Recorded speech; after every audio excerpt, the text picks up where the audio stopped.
আসসালামু আলাইকুম। বিলাস খামারের পক্ষ থেকে সবাইকে জানাই আন্তরিক শুভেচ্ছা অভিনন্দন। আশা করি সবাই ভালো আছেন। আলহামদুলিল্লাহ, জি আমিও ভালো আছি। তো আমার যে ওষুধের কানেকশনটা আমি আপনাদেরকে আজকে দেখাবো।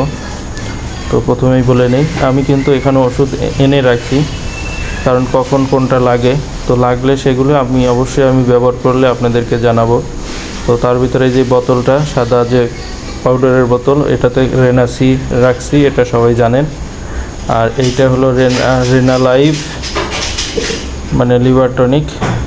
আর এইটাতে আছে প্রোবায়োটিক প্রোজাইমভেট। আর এটা হলো সিফ্লো, যেটা আমাশার ডোজে ভালো কাজ করে, কিংবা ঠান্ডা লাগলেও কাজ করে। যাই হোক, এটা অ্যান্টিবায়োটিক। তো এইটা আমার অনেক আগে আনা হয়েছে, তো এটা আসলে ব্যবহার হয় না, প্রায় 3 মাস আগে আনা। তো এটা আমি তারপরে রাখছি, যদি মুরগি কখনো বেশি ঠান্ডা গুরুতর যায় তখন ওই অ্যান্টিবায়োটিকটা আমার দিতে হয়। তো এটার দেখুন এখানে বিধিনিষেধ সব কিছু উল্লেখ করা আছে, সিফ্লো। আচ্ছা, তো ওইদিকে এমক্সিসিলিন, সিভিভেট, মোরা প্লাস এগুলো তো দেখলেন, নিয়ে এসে রেখে দিছি।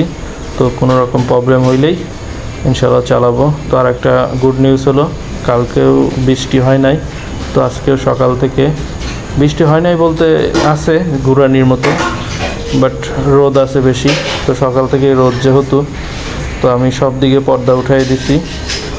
তো আশা করতেছি আজকে আমার এই পাশে যে ফ্লোর আমার খালি আছে, তো ওই দিকের ফ্লোরগুলি শুকিয়ে যাবে। তো কালকে আমি এই স্থান থেকে ওই জায়গায় ট্রান্সফার করব, কারণ এখানে অলরেডি আজকে মুরগি 9 দিন চলতেছে। তো 9 দিনে আসলে আর এখানে রাখা ঠিক হবে না। তো এই যে ফ্যান দিয়ে দিলাম, যেহেতু রোদ অনেক গরম, তো এই জন্য ফ্যানটা দিয়ে দিছি। কারণ এখন কিন্তু আর ওইরকম আপনার তাপের লাইটগুলো দেওয়ার দরকার নেই। এখন আপনার দুপুরে অবশ্যই ফ্যান চালিয়ে দিবেন, আর রাত্রে হয়তো বা আপনি যদি বৃষ্টি হয় তাহলে তাপের লাইট 1-2টা দিতে পারেন, তাছাড়া দেওয়ার প্রয়োজন নেই। আর আমি কিন্তু দুপুরে পানিতে রেনাসি দিছি। আর কালকে আমি কিন্তু ওই আপনার থায়োবিন 3 দিনের কোর্সটা কমপ্লিট করে দিছি, যাতে মুরগির প্যারালাইসিস জনিত প্রবলেমগুলি না হয়। আর এই যে পর্দাগুলি সব তুলে দিচ্ছি, যাতে করে ঘরের ভিতর আলো বাতাস অক্সিজেন ভালো মতো প্রবেশ করতে পারে। তো মাশাআল্লাহ, আমার এখন কিন্তু একটা মুরগিও আর অসুস্থ আমি দেখতেছি না। তো সবাই দোয়া করবেন। আর এই পাশটা যেহেতু আজকে রোদ উঠছে, শুকাক, কালকে ইনশাল্লাহ এই পাশটায় আমি লিটার পেরে এই পাশে মুরগি নিয়ে আসবো, আর ওই পাশটায় এই করে দেবো, যাতে করে ওই পাশের যে লিটারটা 5-7 দিনের ভিতরে শুকিয়ে যাবে। আর এই যে একটু পানি আছে, তো আজকে আশা করতেছি রোদ যেহেতু উঠছে আর এই পাশে পানিগুলি শুকিয়ে গেছে, তো রোদ্রে ইনশাল্লাহ এই পাশটা সম্পূর্ণ শুকিয়ে যাবে। তো আমার এখানে অলরেডি খাবারের পাত্র, পানির পাত্র সব কিছুই আনছি। তো এইগুলি কিন্তু ওদেরকে এই পাশে দিয়ে দেব।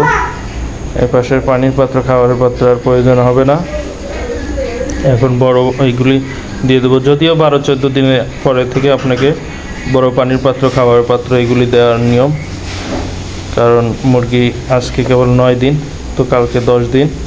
তো আমি একটু 2 দিন আগে থেকেই শুরু করার ইচ্ছা, দেখা যাক।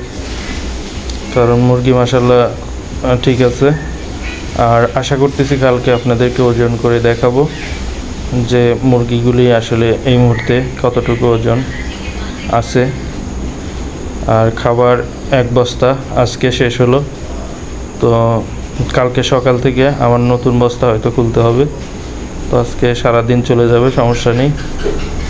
1 বস্তা খাবার, 193 পিস মুরগি, যদিও 200 পিস ছিল, 7টা মারা গেছে, তো সমস্যা নেই। তো ভিডিও বেশি বড় না করি, আজকে আপনাদের ছোট একটা ইনফরমেশন দিয়ে দিলাম। আর মেডিসিনের যেটা প্রতিদিন আমি প্রতিনিয়ত ইউজ করতেছি সেটা কিন্তু আপনাদেরকে জানাই। তো আজকে রাত্রে আমি যেটা করব আর কি, তো রাত্রে আমি বঙ্কোভেট পানিতে দেব, সেটা আপনাদেরকে বলে রাখলাম, যেহেতু ভিডিওতে আসবে না, তো রাত্রে আমি পানিতে বঙ্কোভেট দেব। তো এমনিতে মুরগি সুস্থ আছে মাশাআল্লাহ, সবাই দোয়া করবেন। আল্লাহ হাফেজ।